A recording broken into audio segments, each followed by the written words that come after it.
Welcome to CBT News with Bridget Fitzpatrick. Good morning, everyone. Welcome back to CBT News. I'm Bridget Fitzpatrick. Thank you so much for joining us today. Here's Chris Riggans with today's top stories. Thanks, Bridget. According to Cox Automotive, July's new vehicle sales will likely see a 2.1% drop compared to last month and a 13% decrease compared to the same time last year. Toyota, Honda, and Subaru all saw year-over-year decreases at 21.2%, 40.4%, and 17.1% respectively. Volvo has also seen a significant year-over-year drop in sales, with their 21.5% decrease being attributed to supply chain issues. While it's challenging to pinpoint one reason to account for why sales drops for these popular brands are occurring, it's likely a collection of problems leading to these results. Automakers, including Ford, GM, and Toyota, are unhappy with the new pending clean energy bill. Requirements under the bill would exclude EVs made with any battery components produced by China and other foreign entities of concern from being eligible for the credit after 2023. For automakers connected to the Chinese supply chain, that might provide a considerable barrier. Automakers are now lobbying senators to consider changes to the bill, but they are unlikely to undermine support for the legislation, according to one Bloomberg source. General Motors has revealed that its hands-free driver assist system, Super Cruise, is going to cover 400,000 miles across North America by the end of 2022. U.S. regulators and legislators are scrutinizing advanced driver assist systems since there is a lack of regulation around the technology. At the moment, Super Cruise is only available on select highway systems approved by General Motors. Automaker Stellantis is reportedly investing a total of $99 million in 3 North American plants to produce turbo engines for its new hybrid vehicle models.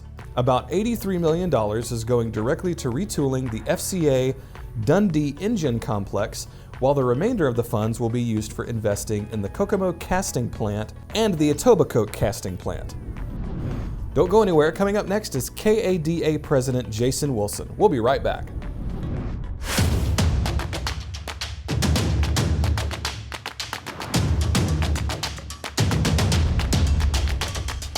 This is CBT News, the voice of the retail automotive industry. Subscribe today. The Kentucky Automobile Dealers Association recently held its 75th annual convention in Asheville, North Carolina.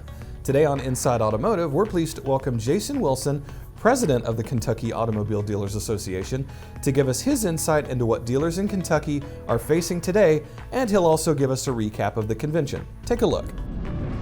This is the time that you need, right, in your association, for all of your members to become very engaged, as so many other of your counterparts and your colleagues running associations need that. And it's just amazing to me, you know, when I'll look around, I'll visit a state association and say, well, how many members do you guys have? You know, oh, we have, 700 members. Well, how many are here today? About 150. Right. You know, not that was your scenario, but so many of them. It's like, what dealers? Wake up. I mean, wake up. You know, I don't have a horse in the race other than the media side of this, but I'm not a vendor, I'm not a dealer, I'm not an OEM, but please get engaged.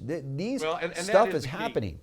The engagement is where it all begins, and now more than ever, it's important. We're myself, and I know my peers in other states, are really encouraging dealers to take these meetings, tell our story to legislators, have them understand we are much more than a business that supports the local baseball team. Right? You always hear those comments. I know. And really, you need to do a little bit deeper dive. That's a lazy conversation to have. Yeah. No, what we do, in fact, is in this state, for example, we're responsible for about 28,000 jobs. The average franchise dealership has 55 employees per store.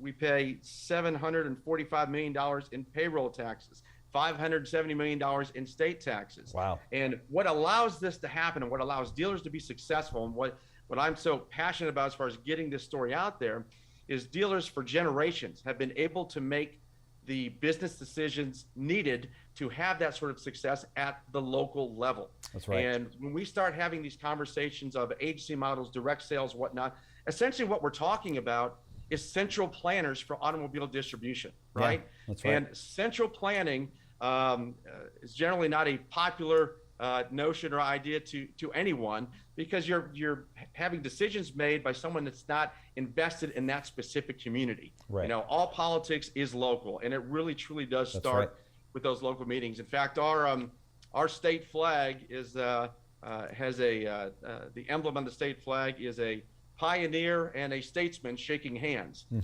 That's the Kentucky state flag. We are the pioneers here in automotive. We are bringing the newest technology. We are going to be bringing these EVs. We're going to be working, you know, within our local communities. That cannot be done in ivory towers in other capacities, right? In other locations. That's right. And my concern is, and the story we have to tell is, why, as a legislator, would you want to empower those decisions outside of your state that can impact all the revenues and all the jobs and all the same things we spoke to at the local community? Nobody does that better than the local dealer, and that's the story we have to tell. All right, be sure to watch this interview in its entirety right here at cbtnews.com. That wraps up our show for today, but we invite you to join us back here again tomorrow morning for all the latest news and trends impacting the retail automotive industry. And be sure to follow us on TikTok, LinkedIn, Facebook, and Twitter. I'm Bridget Fitzpatrick. Thanks so much for watching, and have a great day. Thanks for watching CBT News, the voice of the retail automotive industry.